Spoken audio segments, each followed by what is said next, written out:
Tudi z moje strani lep dober dan vsem skupaj.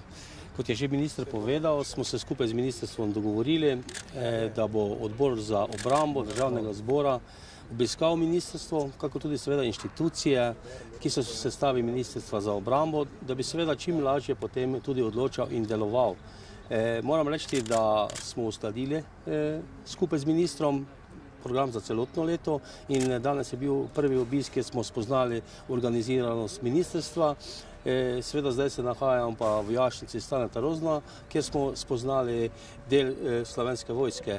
Jaz sem prepričan, da je vojska dokaj dobro izurjena, da je vojska tudi ustrezno opremljena. Res pa je, da ji, kako smo slišali, tudi določene stvari manjkajo, še posebej zdaj, ko imamo v državi situacijo, kakršna pač je, ko imamo recesijo, težke razmere, sredstva za delovanje tudi področja Slovenske vojske se vsakoletno zmanjšujejo in zdaj smo prišli nekje na tisto raven, ko verjetno bodoče tudi ne bo se moglo več iti navzdol.